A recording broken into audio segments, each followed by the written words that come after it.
Assalamualaikum warahmatullahi wabarakatuh.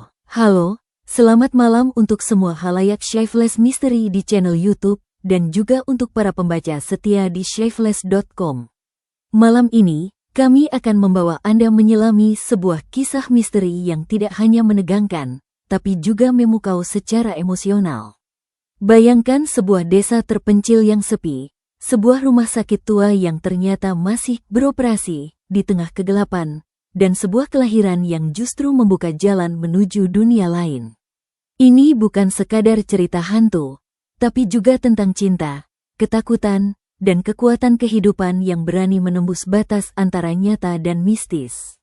Mari kita ikuti petualangan Aditya, Melati, dan Kirana, sebuah keluarga yang terjebak di antara dunia nyata dan dunia gaib, yang harus bertarung untuk menyelamatkan kehidupan mereka. Saat Anda duduk nyaman, matikan lampu, dan biarkan suara kami menemani Anda. Ingatlah bahwa beberapa cerita terbaik adalah yang membuat kita terhenti sejenak dan bertanya-tanya, apakah ini benar-benar bisa terjadi? Di balik setiap bayangan, setiap suara langkah di lorong gelap, dan setiap cahaya temaram yang tak bisa dijelaskan, ada pelajaran tentang kekuatan manusia dalam menghadapi yang tak diketahui. Siapkah Anda untuk merasakan getaran misteri yang akan menghantui malam ini? Yuk, kita mulai kisahnya. Aditya Wijaya, seorang desainer grafis yang karyanya sering menghiasi majalah kota besar, merasa dunia berputar terlalu cepat.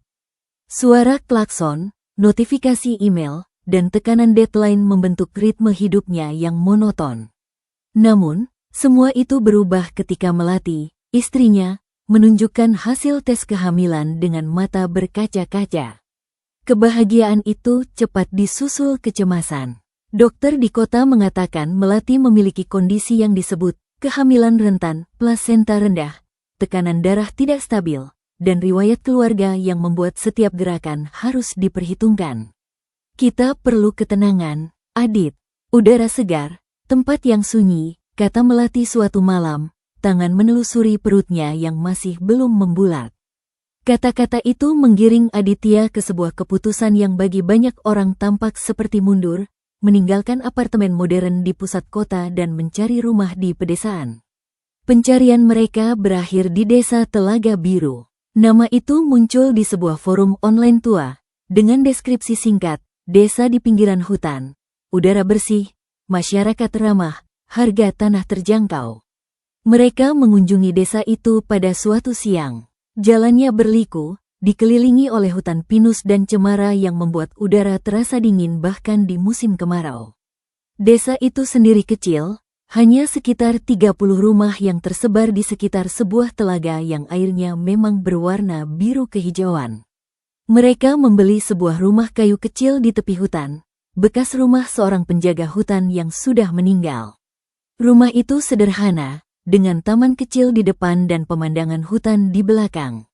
Kehidupan awal mereka di Telaga Biru terasa seperti mimpi. Aditya mengatur workspace di ruang depan dengan laptop dan meja sederhana. Melati menghabiskan hari dengan membaca, merajut, dan berbincang dengan beberapa tetangga yang datang menyapa. Tetangga mereka, seperti Pak Raden dan Bu Sari, tampak ramah namun seringkali diam-diam memandangi rumah mereka, khususnya saat menjelang senja. Ada sesuatu dalam cara mereka bertanya, sudah nyaman? Tidak ada yang aneh, yang membuat Aditya merasa itu bukan hanya basa-basi. Suatu sore, Aditya bertemu dengan seorang nenek tua yang tinggal di sebuah rumah mungil di dekat pintu masuk desa. Namanya Mbah Ningsih. Dia selalu terlihat menyapu jalan depan rumahnya, gerakannya lambat dan terukur. Mata Mbah Ningsih tajam, seperti bisa melihat lebih dari yang tampak. Desa ini damai, katanya kepada Aditya pertama kali mereka bertemu, tetapi damai itu seperti lapisan tipis di atas sejarah. Jangan menggali terlalu dalam, jika tidak ingin menemukan sesuatu yang seharusnya tetap tertidur. Aditya menganggapnya sebagai kearifan lokal orang tua, mungkin terkait dengan legenda desa. Namun, Melati, yang lebih sensitif sejak hamil, merasa ada ketidaknyamanan dalam kata-kata itu. Aku merasa seperti dia bukan hanya menyapu jalan, Adit. Aku merasa seperti dia menyapu batas antara sesuatu. Ketenangan itu mulai retak ketika musim berganti. Bulan-bulan penghujan datang dengan keras ke Telaga Biru. Hutan menjadi lebih lebat, jalan desa sering licin, dan listrik dari generator desa kadang padam. Pada suatu malam, badai hebat melanda. Angin menderu-deru seperti ingin merobohkan rumah kayu mereka. Listrik padam total, hanya cahaya lampu tempel dan senter yang menerangi ruangan. Melati, yang sudah memasuki bulan ke-8 kehamilan, mulai merasa tidak nyaman. Sepertinya dia ingin keluar lebih cepat. Adit, katanya, tangan menahan perut yang sesekali mengenjang. Aditya mencoba tenang, mengingatkan diri bahwa bidan desa, Bu Wulan, tinggal hanya 10 menit jalan kaki. Namun, ketika badai semakin keras, dan kontraksi Melati mulai datang lebih teratur, mereka mendapat kabar bahwa Bu Wulan harus ke kota karena keluarga sakit, jaraknya 3 jam perjalanan. Klinik terdekat ada di kecamatan, 25 km jauhnya, dengan jalan yang sebagian sudah tergenang. Aditya panik, pikiran berputar mencari solusi. Dalam kegelapan dan deru angin, ingatannya menyentuh sebuah kenangan visual, beberapa hari sebelumnya. Saat ia jalan-jalan ke tepi hutan lebih jauh, ia melihat sebuah plang besi tua, hampir tertutup lumut. Tertulis di atasnya, RS Kasih Ibu 2 km. Plang itu terlihat usang, jalan yang mengarah ke sana seperti jalan setapak yang jarang dilewati. Dalam keadaan darurat, tanpa pilihan lain, plang itu menjadi satu titik harapan. Ada rumah sakit tua di tepi hutan, Mel. Jaraknya dekat. Kita harus coba. Melati, dengan wajah pucat dan napas tersengal, hanya bisa mengangguk. Mereka berjalan pelan ke mobil tua mereka, sebuah jeep lawas yang menjadi salah satu alasan mereka bisa tinggal di desa terpencil ini. Aditya membantu Melati masuk, lalu menyalakan mesin. Mobil melaju pelan, menerobos hujan yang seperti ditumpahkan dari langit. Jalan setapak itu sulit, berlumpur, dan hampir tidak terlihat dalam kegelapan. Hutan di kanan kiri seperti dinding hidup yang menelan mereka. Dalam jeep yang sesekali hampir terperosok, Aditya terus memandu berdasarkan ingatan yang samar. Hatinya berdebar, antara harapan dan ketakutan. Apa yang akan mereka temui di sebuah rumah sakit tua di tengah hutan, di tengah badai seperti ini? Pertanyaan itu menggelayuti, tetapi teriakan Melati yang semakin sering membuatnya harus terus maju. Mereka sedang menuju tempat yang tidak mereka kenal, membawa harapan sekaligus ketakutan terbesar dalam hidup mereka. Mobil jeep bergerak seperti kapal di lautan bergelombang. Setiap guncangan membuat Melati menjerit kecil, tangan mencengkeram jok dengan kuku hampir menusuk kulitnya. Aditya mencoba berkonsentrasi pada jalan, tetapi visibilitas hampir nihil. Hujan membuat kaca depan seperti dilapisi air terus-menerus, dan lampu mobil hanya menerangi sejauh beberapa meter sebelum cahaya diserap oleh kegelapan hutan dan curah air. Adit, aku tidak bisa, kontraksi terlalu cepat, suara Melati terputus-putus. Tahan, Mel, kita hampir sampai. Plang itu menunjukkan hanya 2 km. Namun, 2 km dalam kondisi seperti ini merasa seperti 20 km. Waktu berjalan lambat, setiap detik diukur dengan rasa sakit Melati dan ketakutan Aditya. Setelah sekitar 30 menit perjalanan yang merasa seperti 1 jam, sebuah bentuk mulai muncul di ujung jalan setapak. Sebuah bangunan besar, terbuat dari batu dan kayu, dengan arsitektur yang terlihat dari era lama, mungkin era 70-an atau 80-an. Gerbang besi tinggi, dengan tulisan, RS Kasih Ibu, yang sudah pudar dan sebagian besinya sudah keropos. Yang membuat Aditya tertegun adalah, gerbang itu terbuka. Tidak hanya terbuka, tetapi dari beberapa jendela di bangunan utama, ada cahaya temaram, seperti lampu minyak atau lampu pijar yang redup, berkedip-kedip dalam gelap. Ada cahaya, mereka masih beroperasi? Aditya bertanya pada diri sendiri, tetapi logika kecil di pikiran mengatakan tidak mungkin. Rumah sakit di lokasi seperti ini, dalam kondisi seperti ini, pasti sudah ditutup atau menjadi bangunan tak terurus. Dia memarkir jeep di depan gerbang, di area yang seperti halaman depan namun dipenuhi rumput tinggi dan tanaman liar. Saat dia membantu Melati keluar, dari sisi pohon besar di sebelah gerbang, sebuah pohon beringin tua yang akarnya seperti menjalar ke seluruh area, muncul sosok yang sudah dia kenal, Mbah Ningsih. Nenek itu tidak menyapu jalan seperti biasa, tetapi berdiri di sana, memegang sebuah sapu lidi, menatap mereka dengan ekspresi yang tidak bisa dibaca, bukan senyum, bukan juga kesedihan, seperti sebuah pengamatan dari dunia lain. "Mbah, kenapa Mbah di sini?" Aditya bertanya, suara gemetar. Mbah Ningsih tidak langsung menjawab. Dia menatap Melati, lalu menatap Aditya. "Kamu membawa kehidupan ke tempat yang dipenuhi kematian. Itu adalah pilihan, tetapi pilihan itu memiliki konsekuensi." Lalu, dengan gerakan sangat lambat, dia menunjuk ke pintu utama bangunan rumah sakit. "Masuk, mereka sudah menunggu." "Mereka? Siapa mereka?" Aditya ingin tahu. Tetapi Mbah Ningsih sudah berbalik, kembali ke posisi di bawah pohon beringin, seperti penjaga yang tidak akan masuk tetapi akan mengawasi. Tanpa pilihan lain, Aditya menggandeng Melati, hampir menopangnya karena Melati sudah hampir tidak bisa berdiri sendiri. Mereka melangkah ke pintu utama. Pintu itu besar, dari kayu tua, dan terbuka sedikit. Saat Aditya mendorongnya, sebuah suara berderit panjang memecah kesunyian, seperti suara yang sudah lama tidak digunakan. Di dalam, lobi langsung menyambut mereka dengan udara yang berbeda. Tidak hanya dingin, tetapi dingin yang menusuk sampai ke tulang, seperti dingin ruangan yang tidak pernah terkena sinar matahari selama bertahun-tahun. Bau yang dominan adalah campuran aneh, aroma karbol yang kuat, tetapi dicampur dengan sesuatu yang lebih tajam, seperti darah atau daging yang sudah lama terpapar, bau yang membuat hidung ingin menutup. Di tengah lobi, sebuah resepsionis tua dengan meja kayu dan sebuah kalender terlihat. Kalender itu menunjukkan bulan dan tahun, April tahun 1998. Aditya seketika tertegun. 1998? Itu lebih dari 20 tahun lalu.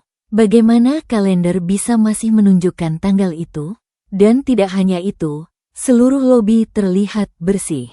Tidak seperti bangunan tua yang biasanya berdebu dan berantakan. Lantai terlihat dilap, meskipun lapisan itu terlihat seperti lapisan tipis yang membuatnya licin dan berkilau aneh. Dari sebuah pintu di sisi lobi, muncul seorang wanita. Dia mengenakan uniform suster putih, dengan kerudung putih juga. Wajahnya cantik, tetapi pucat sekali, pucat seperti tidak pernah terkena sinar matahari, atau seperti pucat orang yang sudah lama tidak hidup. Namanya, seperti yang akan diketahui Aditya kemudian, adalah Suster Lestari. Dia mendekat dengan langkah tenang, hampir tidak bersuara. "Ibu perlu ke ruang bersalin," katanya, suara datar dan tanpa emosi. Dia tidak menanyakan nama, tidak menanyakan riwayat, langsung mengambil kursi roda yang berada di samping resepsionis, kursi roda yang juga terlihat tua tetapi bersih, dan membantu Melati duduk di atasnya. "Aku ingin ikut," kata Aditya, merasa tidak mungkin meninggalkan Melati dengan orang yang tidak dikenal di tempat seperti ini. Suster Lestari menatapnya. "Tidak boleh, ruang bersalin hanya untuk ibu dan tenaga medis. Tunggu di lobi." Lalu, dengan cepat, dia mendorong kursi roda Melati menuju sebuah lorong di sebelah resepsionis. Aditya ingin mengejar, tetapi saat dia melangkah ke lorong, sebuah pintu besi tertutup dengan keras, hampir seperti ada mekanisme yang mengunci dari dalam. Dia terisolasi di lobi, dengan hanya kalender 1998, bau aneh, dan dingin yang terus menusuk. Dia melihat ke lantai. Di tempat Suster Lestari dan kursi roda melintas, tidak ada jejak. Lantai bersih, tanpa tanda roda atau kaki. Jejak hanya dari kakinya sendiri, jejak basah dari sepatunya yang terkena hujan. Itu membuatnya semakin yakin, sesuatu di tempat ini tidak normal. Dia bukan hanya di rumah sakit tua, Dia berada di sebuah tempat yang melampaui pemahaman normal tentang ruang dan waktu.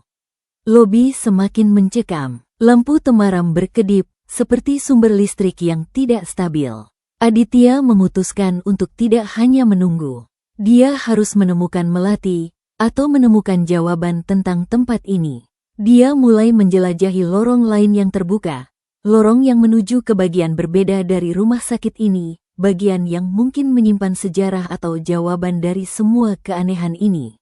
Lorong yang Aditya masuki terlihat seperti lorong rumah sakit biasa. Dinding putih, meskipun putihnya sudah kusam dan sedikit berubah warna, lampu neon di atas, beberapa bekerja, beberapa mati, dan pintu-pintu ruangan dengan label nama. Label-label itu terlihat usang, ruang administrasi, ruang dokter, bangsal penyakit dalam, dan lain-lain. Namun, semua pintu tertutup, dan ketika Aditya mencoba membuka beberapa, mereka terkunci atau seperti tidak memiliki handle yang bisa dioperasikan. Suara dari lorong utama, tempat Melati di bawah, sudah tidak terdengar. Aditya merasa seperti berada di sebuah maze yang dirancang untuk mengisolasi dia. Hatinya berdebar semakin keras. Dia berpikir untuk kembali ke lobi dan keluar, mencari bantuan dari desa. Tetapi ingatan pada Melati yang dalam kondisi darurat membuatnya terus maju. Setelah beberapa puluh meter, dia menemukan sebuah ruangan dengan label Bangsal Melati. Label itu menarik karena namanya sama dengan nama istrinya, sebuah kebetulan yang terlalu aneh. Dia mendekat, dan pintu ruangan itu tidak terkunci. Dengan hati-hati, dia membuka pintu. Di dalam, ruangan itu terlihat seperti bangsal rumah sakit biasa, beberapa bed, lemari medis, dan kursi. Namun, semua benda itu terlihat usang dan seperti tidak digunakan selama bertahun-tahun.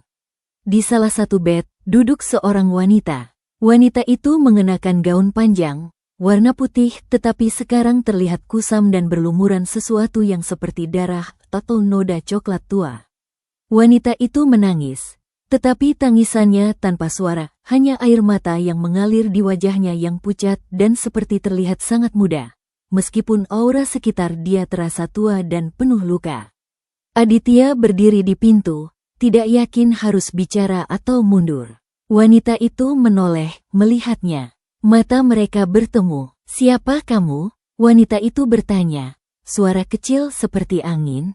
"Aditya, saya mencari istri saya.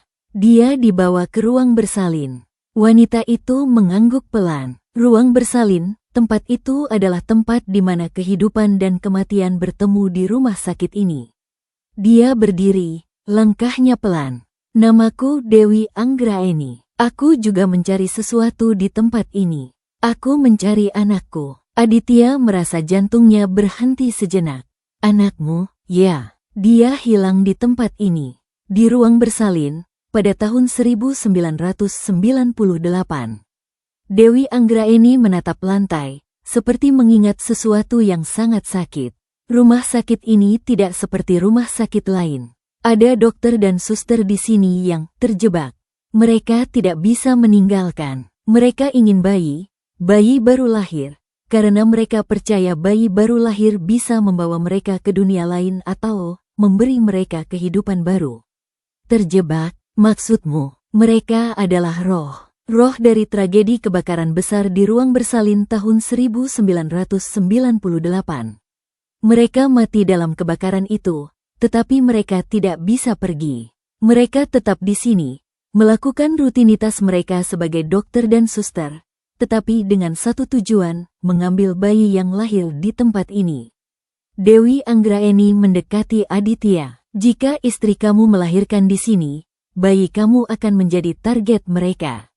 Mereka akan mengambil bayi itu, dan mungkin istri kamu juga tidak akan selamat." Informasi itu seperti pukulan berat bagi Aditya. Dia membawa Melati ke tempat yang bukan hanya fisik berbahaya, tetapi juga berbahaya secara spiritual. "Apa yang harus saya lakukan?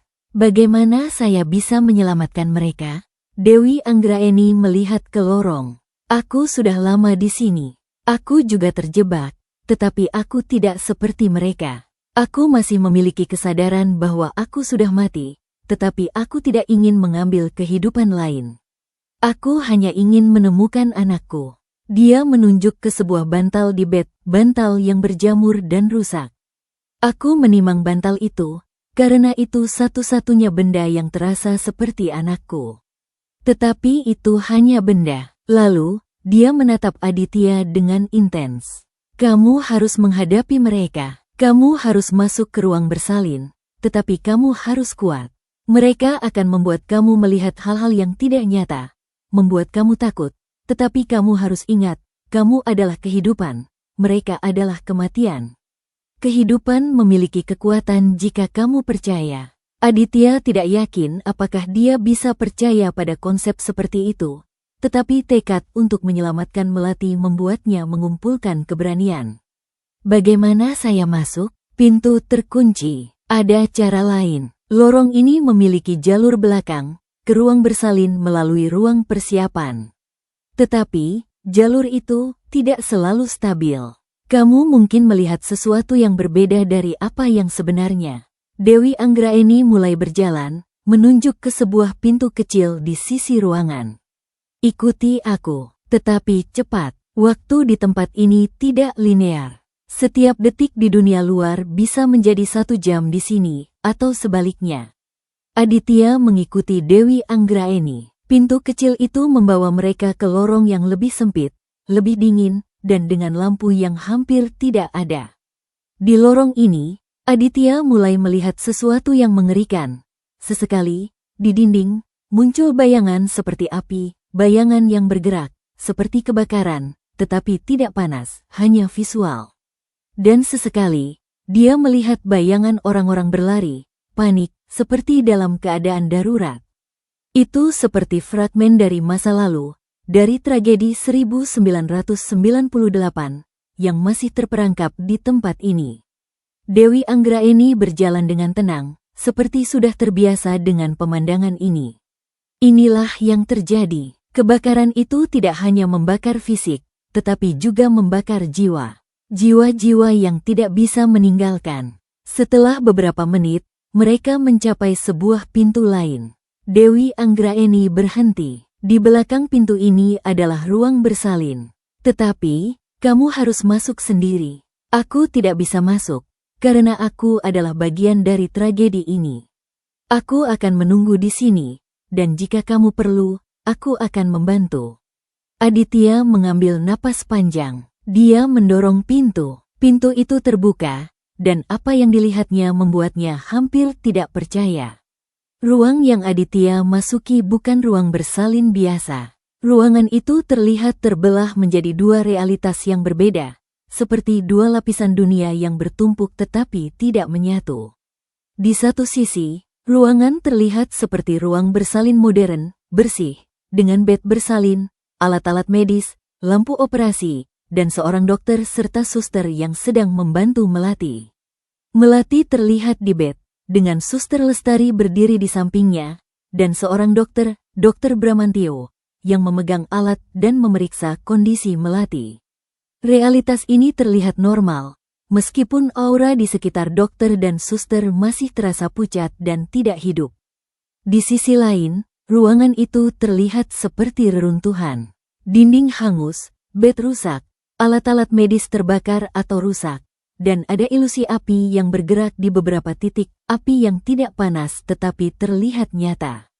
Di realitas ini, Melati juga ada, tetapi terlihat dalam keadaan lebih panik, dan Dr. Bramantio serta suster Lestari terlihat dengan wajah yang sebagian hangus, seperti korban kebakaran.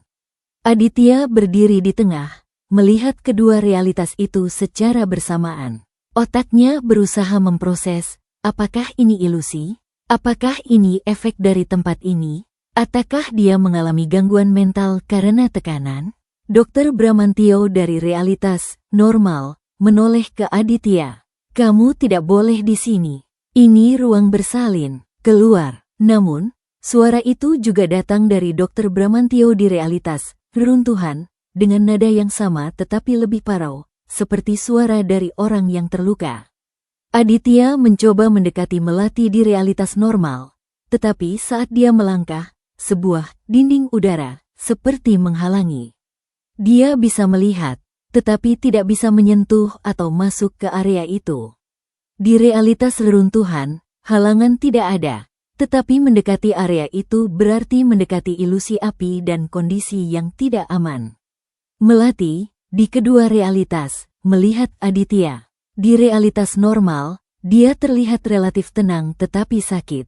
Di realitas reruntuhan, dia terlihat sangat ketakutan. Adit, tolong. Mereka bukan dokter dan suster biasa. Mereka ingin mengambil bayi kita. Suster Lestari, di kedua realitas, menahan Melati di realitas normal dengan tangan biasa. Di realitas reruntuhan dengan tangan yang terlihat seperti tangan yang hangus tetapi masih kuat. Ibu harus tenang. Proses kelahiran harus berjalan lancar. Dokter Bramantio mengambil sebuah pisau bedah. Di realitas normal pisau bedah biasa. Di realitas reruntuhan pisau bedah yang terlihat seperti pisau gaib, berkilau aneh. Bayi harus dikeluarkan dengan tepat. Kami akan mengambilnya. Aditya panik. Dia ingin menerobos, tetapi dinding udara itu kuat. Dia berpikir untuk mencari benda untuk memecahkan halangan, tetapi ruangan ini tidak memiliki benda yang bisa digunakan. Di saat itu, Dewi Anggraeni muncul dari pintu belakang. Dia bisa masuk ke ruangan ini, mungkin karena dia juga bagian dari dunia ini. Dewi Anggraeni langsung menuju Dr. Bramantio di realitas reruntuhan. Berhenti, kamu sudah melakukan ini selama bertahun-tahun. Kamu sudah mengambil bayi-bayi yang lahir di tempat ini. Anakku adalah salah satunya. Hentikan. Dr. Bramantio menatap Dewi Anggraeni. Dewi, kamu juga terjebak. Kamu tidak bisa menghentikan kami. Kami perlu bayi baru untuk melanjutkan. Melanjutkan apa? Kamu sudah mati. Kamu tidak bisa melanjutkan kehidupan. Kamu hanya membuat tragedi baru. Dewi Anggraeni mencoba menarik tangan Dr. Bramantio, tetapi tangan dokter itu kuat. Suster Lestari, di kedua realitas, mulai memberikan instruksi kepada Melati tentang proses kelahiran, instruksi yang terdengar medis tetapi dengan nada yang membuat Aditya semakin yakin bahwa mereka memiliki tujuan lain. Aditya melihat bahwa waktu semakin mendesak. Melati sudah dalam tahap akhir kelahiran, di kedua realitas. Prosesnya berjalan paralel. Dia harus melakukan sesuatu. Dia ingat kata Dewi Anggraeni, kehidupan memiliki kekuatan jika kamu percaya. Dia tidak yakin apa artinya, tetapi dia memutuskan untuk fokus pada satu hal, keinginan kuatnya untuk menyelamatkan Melati dan bayi mereka. Dia mengumpulkan semua emosi, semua ketakutan, semua harapan, dan mencoba menyerbu dinding udara dengan tekad mental, bukan fisik. Saat dia melakukan itu, sesuatu terjadi. Dinding udara mulai bergetar, seperti gelombang yang terganggu. Realitas normal dan realitas reruntuhan mulai berinteraksi, seperti dua gambar yang mulai menyatu. Dr. Bramantio dan Suster Lestari di kedua realitas mulai terlihat, bertemu, dalam satu bentuk yang sekarang jelas. Mereka adalah roh dengan fisik yang terlihat normal tetapi aura kematian yang kuat. Dewi Anggraeni menggunakan momen ini. Dia tidak hanya menarik Dr. Bramantio, tetapi juga mulai berbicara kepada roh-roh itu dengan emosi yang kuat, emosi seorang ibu yang kehilangan anak, emosi yang mungkin bisa menyentuh bahkan roh yang terjebak. Kamu juga punya keluarga, kamu juga punya kehidupan sebelum ini. Ingat itu. Ingat kehidupan kamu, bukan kematian kamu. Dewi Anggraeni berteriak, dan teriakan itu seperti memiliki efek. Dr. Bramantio dan Suster Lestari mulai terlihat bingung, seperti kesadaran mereka yang terjebak mulai terganggu oleh memori kehidupan mereka sebelumnya. Aditya, melihat halangan mulai berkurang, maju cepat ke sisi Melati. Sekarang dia bisa menyentuh Melati dalam realitas yang sekarang menjadi campuran antara normal dan reruntuhan. Melati memegang tangan Aditya kuat. Adit, aku harus melahirkan sekarang. Aku tidak bisa menahan. Suster Lestari, yang sekarang terlihat seperti dalam keadaan terganggu antara rutinitas roh dan kesadaran manusia, mulai memberikan instruksi yang lebih normal. Bantu ibu, letakkan bantal, buka kakinya, tangkap bayinya jika keluar. Aditya, tanpa pelatihan medis, harus menjadi bidan dadakan. Dia mengikuti instruksi Suster Lestari, dengan Dewi Anggraeni membantu mengatur posisi. Dr. Bramantio masih berdiri di sana, tetapi sekarang tidak aktif, seperti terpaku pada konflik internal antara tujuan rohnya dan kesadaran yang dibangkitkan Dewi Anggraeni. Proses kelahiran berjalan cepat. Melati menjerit, mengerahkan tenaga terakhir. Dalam ruangan yang sekarang terlihat seperti ruang bersalin dengan campuran elemen reruntuhan dan normal, sebuah kehidupan baru akan muncul, kehidupan yang mungkin bisa mengubah dinamika tempat ini selamanya. Lampu di ruang bersalin berkedip-kedip, seperti sumber listrik yang tidak stabil atau seperti energi di ruangan yang tidak stabil. Suara Melati memenuhi ruangan, suara yang penuh usaha, sakit, dan harapan. Aditya berdiri di sampingnya, tangan membantu sesuai instruksi Suster Lestari. Meskipun instruksi itu sekarang terdengar lebih manusiawi, seperti suster yang benar-benar ingin membantu kelahiran, bukan mengambil bayi. Dewi Anggraeni berada di sisi lain, terus memegang tangan Dr. Bramantio, seperti menjaga agar dokter itu tidak kembali ke mode roh yang ingin mengambil bayi. Ingat kehidupan kamu, Bramantio. Ingat kamu juga pernah membantu kelahiran dengan sukacita, bukan dengan rasa ingin mengambil. Dr. Bramantio terlihat berkonflik. Wajahnya yang sebelumnya datar dan pucat sekarang menunjukkan ekspresi sakit, ingatan, dan mungkin penyesalan. Aku ingat. Kebakaran, aku tidak bisa menyelamatkan bayi-bayi itu, aku ingin menyelamatkan bayi-bayi sekarang. Tetapi menyelamatkan bukan dengan mengambil, menyelamatkan dengan membantu mereka hidup, bukan dengan menjadikan mereka bagian dari dunia kamu. Dewi Anggraeni bersikeras. Di bed, Melati mencapai titik akhir. Dengan satu usaha kuat, bayi mulai keluar. Aditya, dengan tangan yang gemetar tetapi penuh tekad, membantu mengarahkan dan kemudian menangkap bayi yang keluar, bayi perempuan, kecil, dengan kulit yang masih merah dan tubuh yang basah. Saat bayi itu keluar, sesuatu terjadi di ruangan. Ilusi api di realitas reruntuhan mulai redup, seperti cahaya yang dimakan oleh cahaya lain. Suara dari bayi, tangisan pertama, memecah keheningan ruangan yang sebelumnya penuh dengan tekanan gaib. Oek, oek, oek. Tangisan itu tidak hanya suara bayi baru lahir. Tangisan itu seperti memiliki frekuensi khusus, frekuensi yang menggetarkan sesuatu di ruangan ini.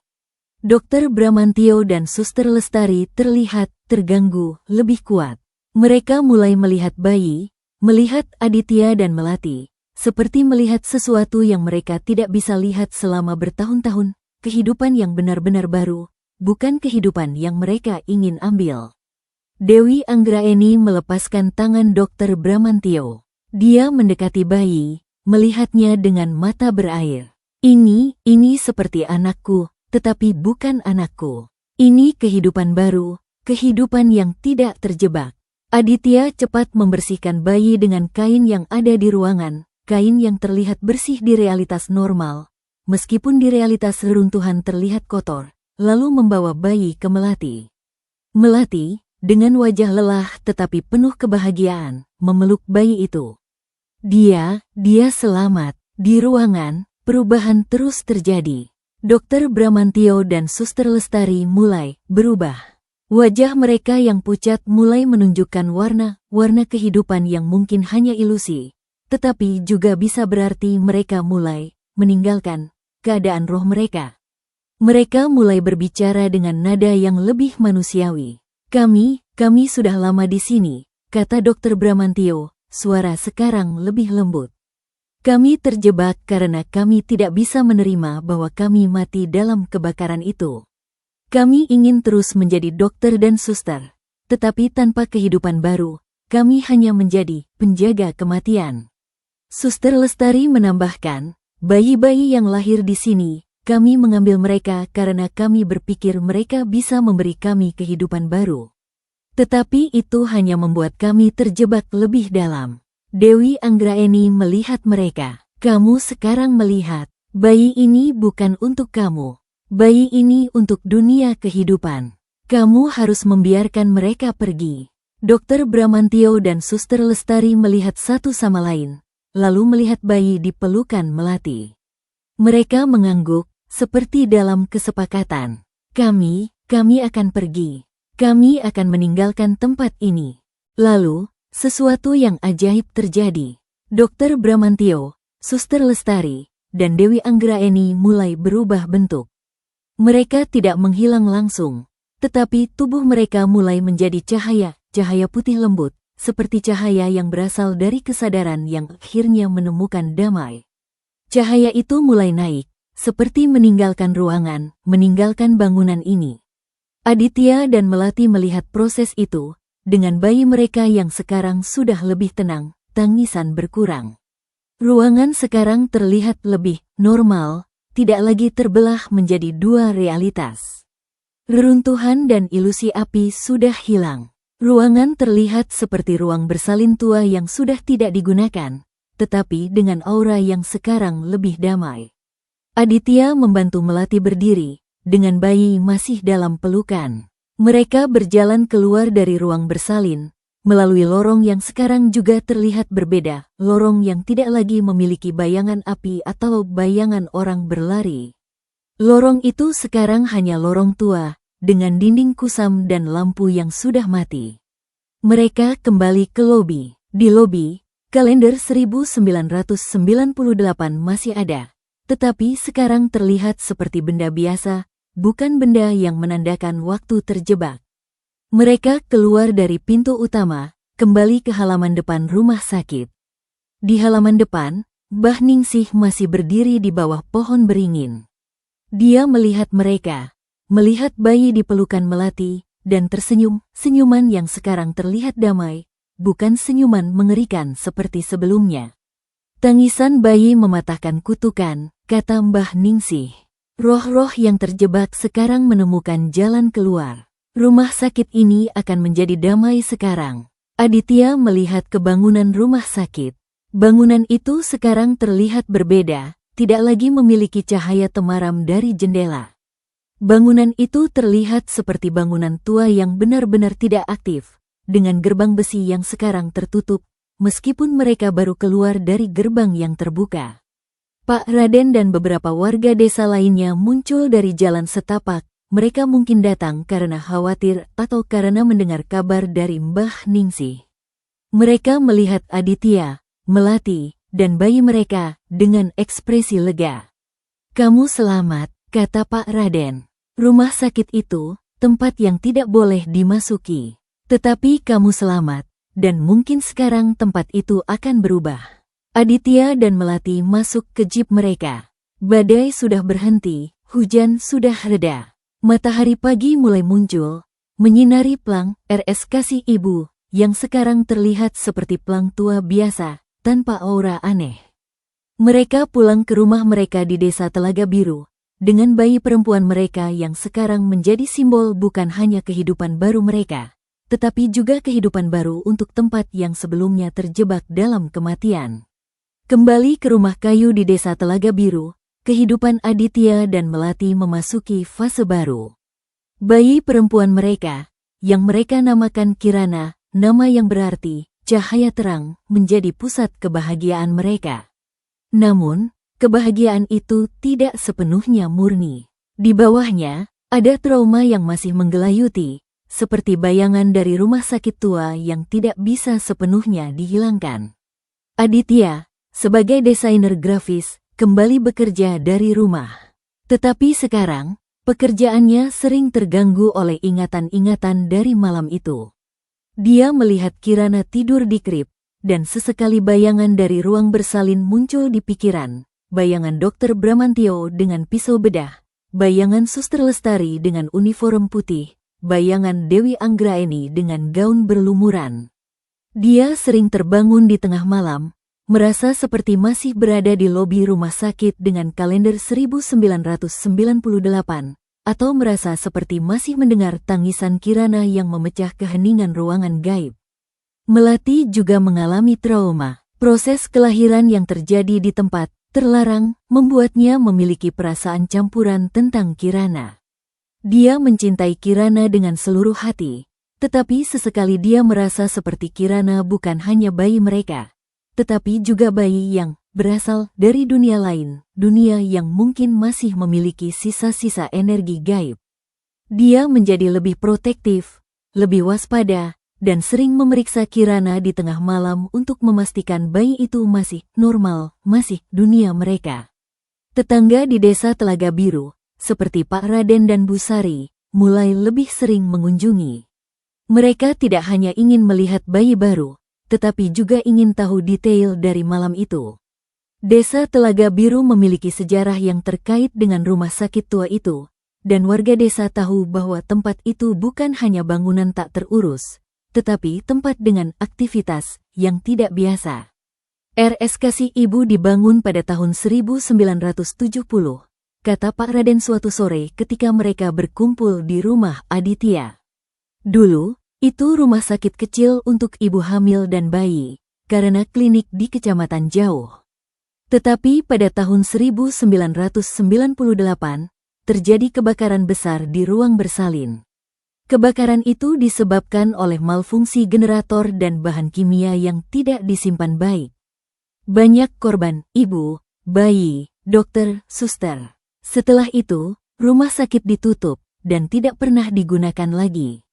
Bu Sari menambahkan, tetapi sejak kebakaran, banyak orang yang melihat aktivitas di tempat itu. Cahaya di jendela pada malam hari, suara seperti suara bayi, atau bahkan sosok seperti dokter dan suster yang terlihat di sekitar bangunan. Mbah Ningsih, nenek tua itu, adalah satu-satunya yang sering berinteraksi dengan tempat itu. Dia seperti penjaga batas, menjaga agar aktivitas gaib tidak masuk ke desa. Aditya mendengar dengan serius. Mbah Ningsih, dia seperti tahu kami akan masuk. Mbah Ningsih adalah orang yang selamat dari kebakaran itu, kata Pak Raden. Dia bukan korban langsung, tetapi dia adalah ibu dari salah satu suster yang mati di kebakaran. Setelah itu, dia menjadi berbeda. Dia sering berada di sekitar rumah sakit, seperti menjaga atau seperti berkomunikasi dengan mereka yang masih di sana. Informasi itu memberi Aditya konteks lebih. Mbah Ningsih bukan hanya nenek tua biasa, dia adalah bagian dari tragedi, dan mungkin memiliki hubungan emosional yang membuatnya bisa berdiri di antara dunia kehidupan dan kematian. Trauma Aditya dan Melati tidak hanya personal, trauma itu juga mulai memengaruhi hubungan mereka sebagai pasangan. Aditya sering merasa bersalah karena membawa Melati ke rumah sakit itu, bersalah karena tidak mencari alternatif lain, bersalah karena mungkin membuat Kirana terpapar energi gaib. Melati, di sisi lain, sering merasa seperti Aditya tidak sepenuhnya memahami perasaan dia tentang Kirana, perasaan yang campuran antara cinta dan ketakutan. Suatu malam, ketika Kirana sudah tidur dan mereka berbicara di ruang tamu, Melati mengungkapkan perasaan itu. Adit, aku kadang merasa seperti Kirana, seperti bukan hanya bayi kita. Aku merasa seperti dia memiliki koneksi dengan tempat itu. Tangisan pertama dia memecah kutukan, kata Mbah Ningsih. Apa artinya? Apa Kirana sekarang memiliki hubungan dengan roh-roh yang sudah pergi? Aditya mencoba tenang. Kirana adalah bayi kita, Mel.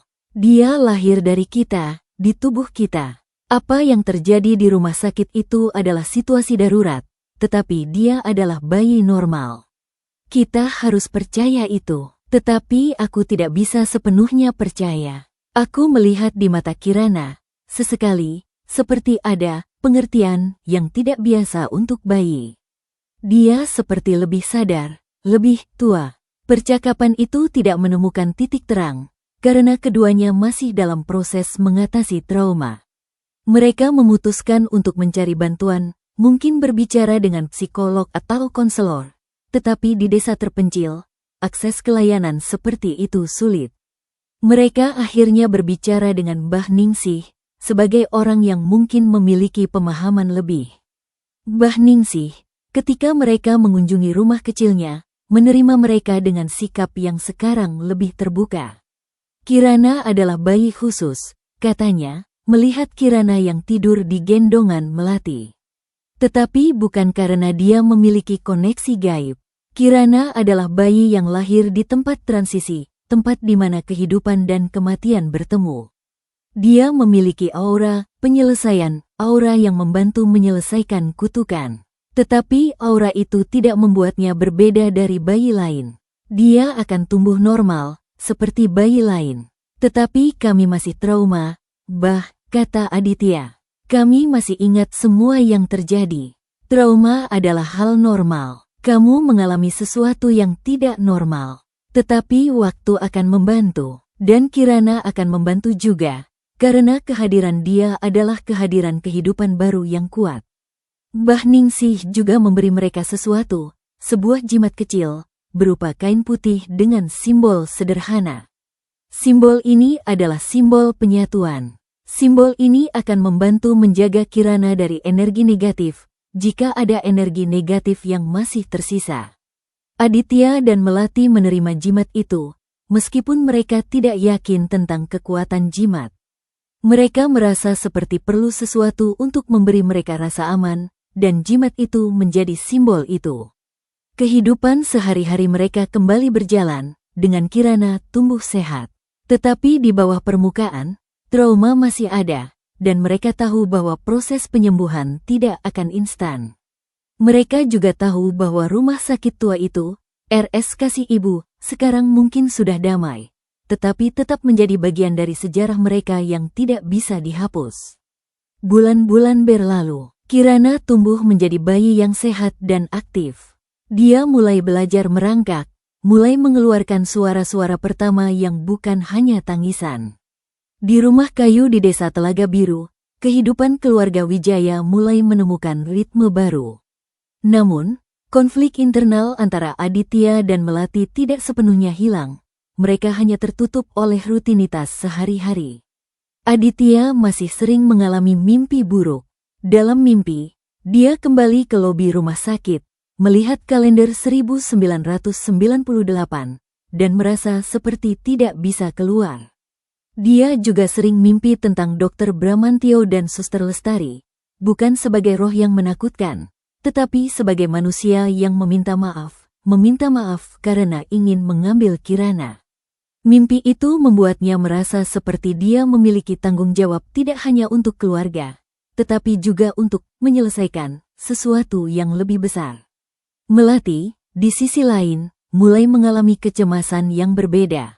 Dia tidak hanya cemas tentang Kirana, tetapi juga cemas tentang diri sendiri. Dia merasa seperti proses kelahiran di rumah sakit tua itu, mengambil sebagian dari dirinya, sebagian energi atau sebagian jiwa. Dia sering merasa lelah tanpa sebab, merasa seperti ada void di dalam dirinya yang tidak bisa diisi. Dia mencoba mengisi dengan lebih banyak waktu dengan Kirana, tetapi itu tidak selalu membantu. Suatu hari, ketika Aditya sedang bekerja di laptop dan Melati sedang menyuapi Kirana, percakapan mereka kembali ke topik trauma. Adit, aku ingin kita bicara dengan seseorang yang lebih profesional. Tidak hanya Mbah Ningsih. Aku merasa seperti kita perlu terapi, atau sesuatu yang bisa membantu kita mengatasi ini secara lebih sistematis, kata Melati. Aditya setuju, tetapi masalah adalah akses.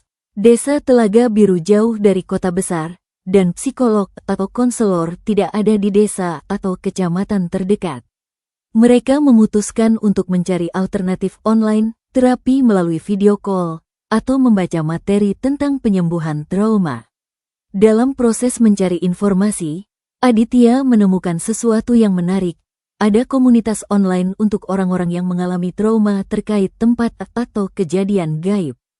Komunitas itu kecil, tetapi memiliki anggota yang berbagi cerita dan metode penyembuhan.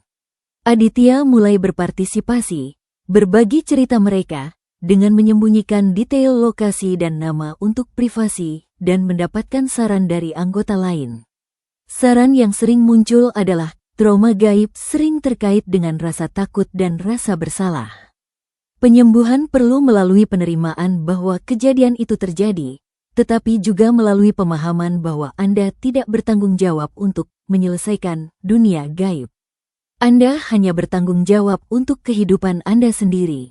Saran itu membantu Aditya, tetapi tidak sepenuhnya menghilangkan rasa bersalahnya. Dia masih merasa seperti dia membuat keputusan yang membawa Melati dan Kirana ke situasi berbahaya, dan bahwa keputusan itu memiliki konsekuensi yang masih berlangsung.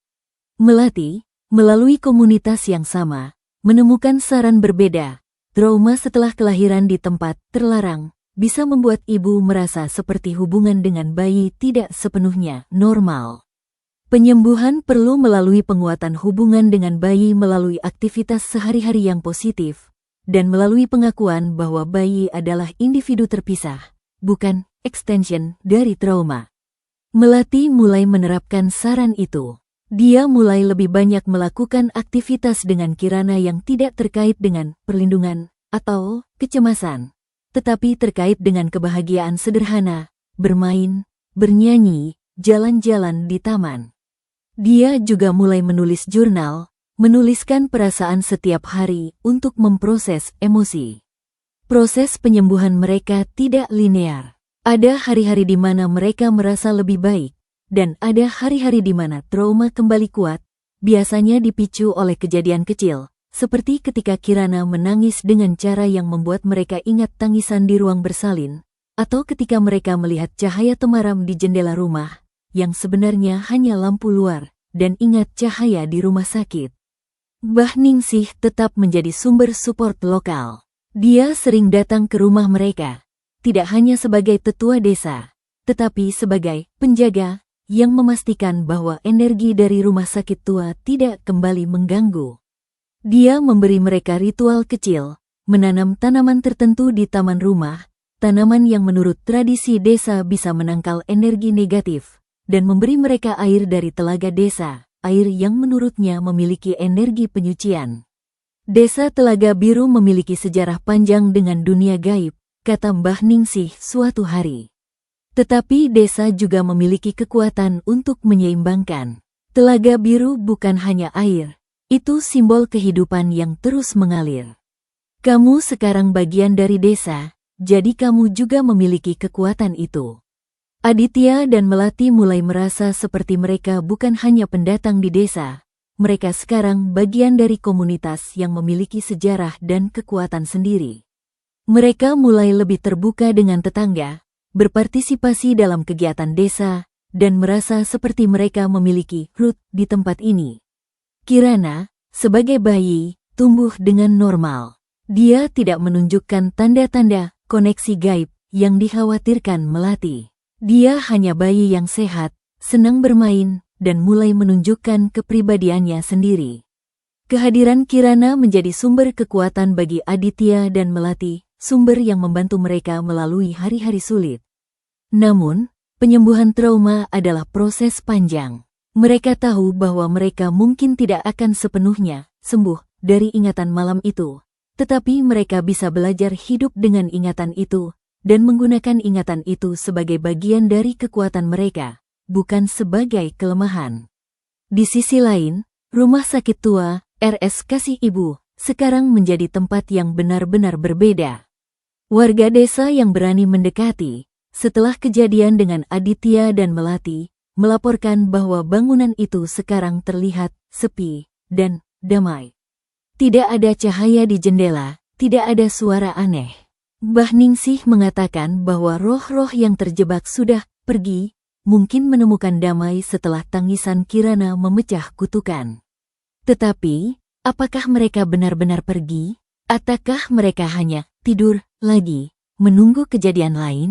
Pertanyaan itu tetap menggelayuti di pikiran beberapa warga, dan juga di pikiran Aditya dan Melati.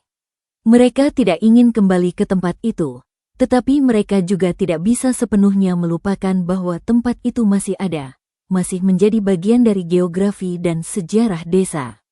Selain kisah Aditya, Melati, dan Kirana, ada kisah lain yang berkembang di dunia gaib rumah sakit, RS Kasih Ibu, kisah Dewi Anggraeni dan motif Dr. Bramantio serta Suster Lestari. Dewi Anggraeni, setelah membantu Aditya dan Melati, tidak sepenuhnya pergi seperti Dr. Bramantio dan Suster Lestari. Dia masih memiliki hubungan dengan tempat itu, karena anaknya masih hilang di sana. Anak Dewi Anggraeni, seorang bayi perempuan yang lahir di rumah sakit pada tahun 1998, menjadi korban kebakaran, tetapi tubuhnya tidak pernah ditemukan secara lengkap, mungkin karena kebakaran yang sangat besar. Dewi Anggraeni, sebagai ibu, tidak bisa meninggalkan tempat itu karena dia merasa seperti anaknya masih ada di sana, mungkin sebagai roh kecil yang juga terjebak. Setelah kejadian dengan Aditya dan Melati, Dewi Anggraeni mulai melihat lebih jelas. Dia melihat bahwa roh-roh lain, Dr. Bramantio, Suster Lestari, dan mungkin roh-roh lain dari korban kebakaran, mulai menemukan jalan keluar yang mungkin diberikan oleh kehidupan baru, Kirana. Tetapi dia sendiri masih terjebak, karena hubungannya dengan anaknya belum terselesaikan. Di dunia gaib, waktu tidak linear. Dewi Anggraeni mengalami hari-hari yang terasa seperti repetisi. Dia berada di bangsal Melati, menangis, mencari anaknya, dan sesekali melihat aktivitas roh-roh lain yang masih melakukan rutinitas rumah sakit. Namun, setelah kejadian dengan Aditya, repetisi itu mulai berubah. Dia mulai memiliki kesadaran lebih bahwa dia bisa melakukan sesuatu untuk diri sendiri dan untuk anaknya. Dia mulai berkomunikasi dengan roh anaknya, roh yang mungkin masih ada di rumah sakit, tetapi tidak aktif seperti roh dokter dan suster. Roh anak Dewi Anggraeni mungkin masih tidur atau tersembunyi di bagian rumah sakit yang tidak sering diakses. Dewi Anggraeni mulai mencari, menggunakan energi yang dia miliki sebagai roh yang lebih sadar. Motif Dr. Bramantio dan Suster Lestari sebelum mereka pergi juga memiliki sejarah yang lebih kompleks. Dr. Bramantio, dalam kehidupan sebelum kebakaran, adalah dokter yang sangat dedikasi. Dia ingin membantu ibu dan bayi di desa terpencil, dan rumah sakit RS Kasih Ibu adalah proyek pasien dia. Kebakaran tahun 1998 terjadi karena kesalahan teknis, generator yang overload dan bahan kimia yang tidak disimpan baik. Tetapi Dr. Bramantio merasa seperti dia bertanggung jawab karena dia adalah kepala rumah sakit. Dalam kematiannya, rasa tanggung jawab itu berubah menjadi obsesi. Obsesi untuk menyelamatkan bayi-bayi yang lahir di rumah sakit sebagai cara untuk memperbaiki kesalahan dia. Suster Lestari, di sisi lain, adalah suster yang juga sangat dedikasi. Dia memiliki hubungan emosional dengan setiap bayi yang lahir di rumah sakit, karena dia sering membantu proses kelahiran. Dalam kematiannya, hubungan emosional itu berubah menjadi kebutuhan untuk memiliki bayi-bayi itu, sebagai cara untuk menjaga hubungan dengan kehidupan yang dia tidak bisa miliki lagi. Roh-roh mereka terjebak dalam siklus, setiap kali ada bayi yang lahir di rumah sakit, yang jarang, karena rumah sakit sudah ditutup. Mereka akan aktif dan mencoba mengambil bayi itu. Namun, bayi-bayi yang lahir di rumah sakit setelah kebakaran biasanya bayi dari orang-orang yang tidak tahu sejarah rumah sakit, atau bayi dari orang-orang yang dalam keadaan darurat seperti Aditya dan Melati. Kebanyakan dari kejadian itu tidak berhasil bagi roh-roh, karena bayi-bayi itu biasanya selamat dan dibawa keluar oleh orang-orang yang panik, atau karena ada intervensi dari penjaga, seperti Mbah Ningsih. Kejadian dengan Aditya dan Melati berbeda karena beberapa faktor. Pertama, Aditya dan Melati masuk ke rumah sakit dalam keadaan darurat yang sangat kritis. Kedua, Dewi Anggraeni ada di sana dan bisa mengganggu siklus roh-roh. Ketiga, Kirana lahir dengan aura yang kuat, aura kehidupan baru yang sangat murni, yang bisa memengaruhi energi gaib di tempat itu. Setelah kejadian itu, Dr. Bramantio dan Suster Lestari pergi, mungkin menemukan damai, mungkin diterima oleh dunia lain, atau mungkin hanya tidur tanpa lagi aktif. Dewi Anggraeni, yang masih memiliki tugas untuk menemukan anaknya, tetap ada, tetapi sekarang dengan kesadaran lebih bahwa dia bisa meninggalkan jika dia menemukan anaknya. Mbah Ningsih, sebagai penjaga batas, mengetahui kisah Dewi Anggraeni.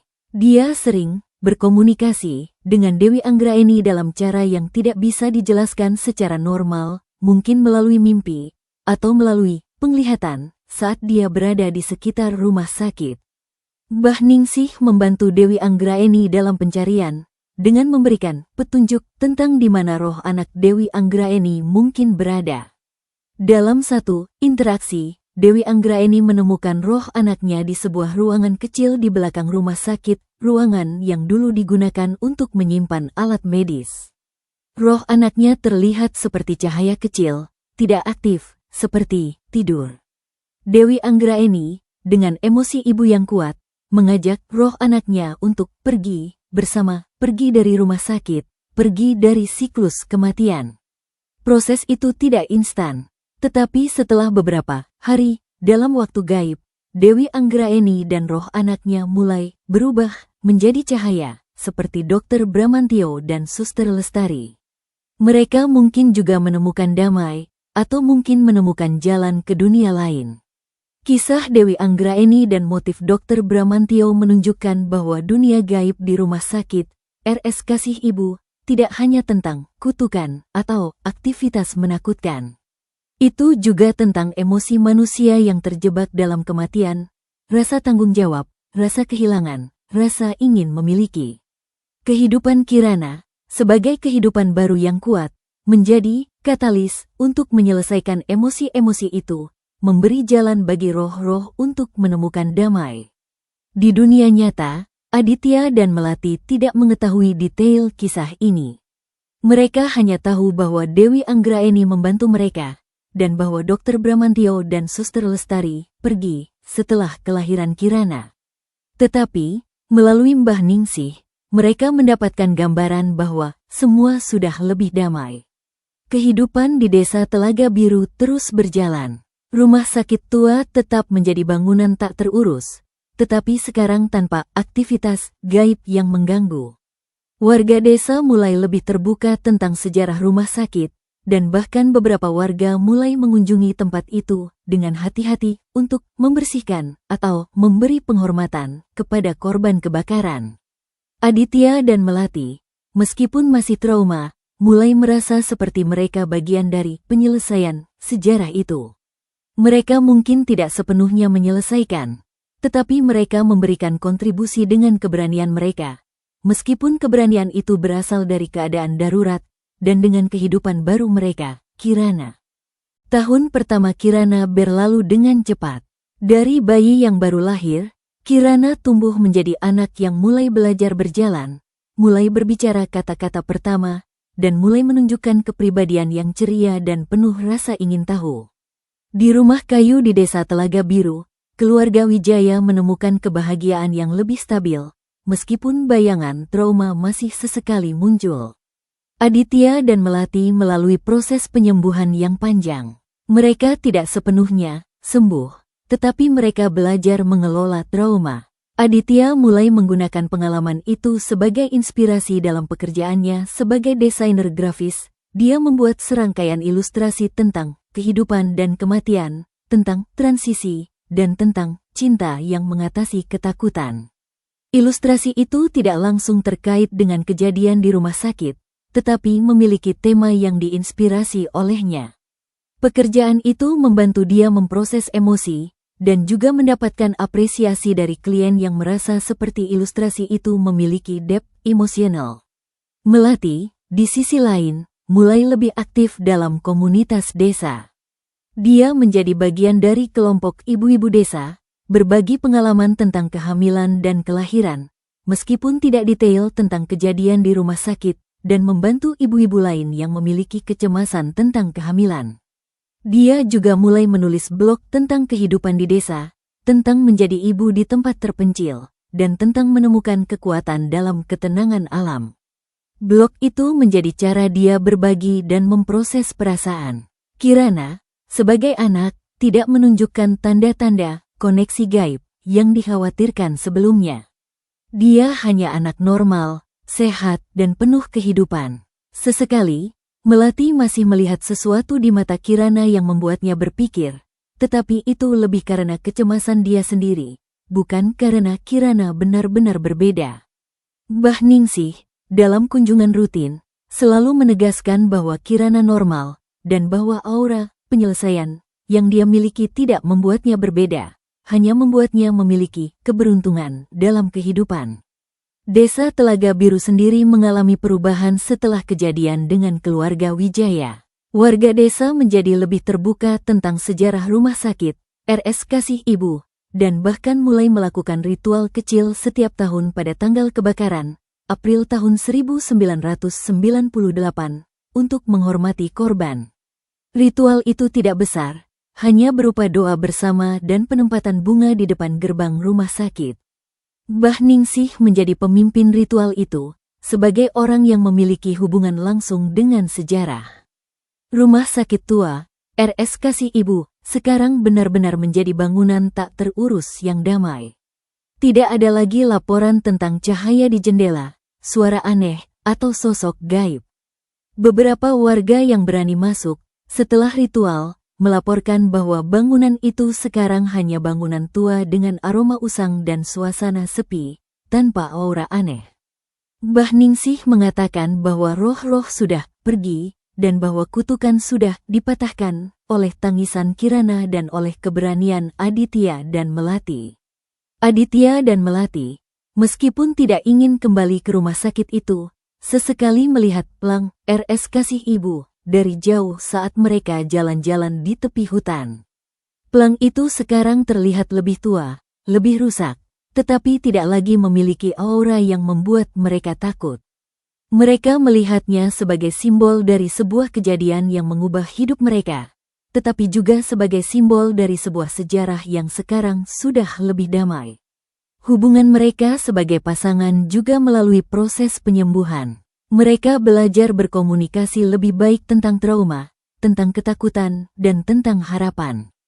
Mereka membuat ritual kecil sendiri. Setiap bulan pada tanggal kelahiran Kirana, mereka melakukan perayaan kecil di rumah, tidak hanya untuk Kirana, tetapi juga untuk mengingat bahwa mereka selamat dari kejadian itu, dan bahwa mereka sekarang memiliki kehidupan baru. Mbah Ningsih, dalam satu kunjungan, memberi mereka pesan final. Kehidupan adalah rangkaian kejadian. Beberapa kejadian sulit, beberapa kejadian mudah. Yang penting adalah bagaimana kamu menjalani setelah kejadian. Kamu sudah menjalani dengan baik. Kirana adalah bukti bahwa kehidupan terus berjalan, bahkan setelah bertemu dengan kematian. Pesan itu menjadi pegangan bagi Aditya dan Melati. Mereka tidak melupakan kejadian di rumah sakit, tetapi mereka tidak lagi terjebak dalam kejadian itu. Mereka menggunakan kejadian itu sebagai bagian dari kekuatan mereka, kekuatan untuk menghadapi ketakutan, kekuatan untuk menjaga keluarga, dan kekuatan untuk menemukan damai bahkan dalam situasi yang paling mencekam. Kehidupan mereka di desa Telaga Biru terus berjalan. Aditya tetap bekerja sebagai desainer grafis dari rumah, dengan klien dari kota yang semakin menghargai karya dia yang sekarang memiliki depth emosional.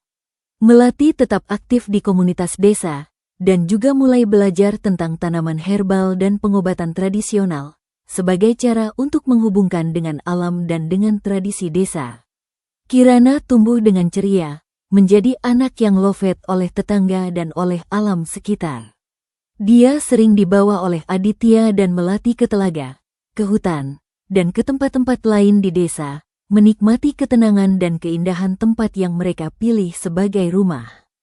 Di akhir tahun pertama, keluarga Wijaya merasa seperti mereka bukan hanya pendatang di desa Telaga Biru, mereka sekarang bagian dari komunitas, bagian dari sejarah, dan bagian dari kehidupan desa yang terus berjalan.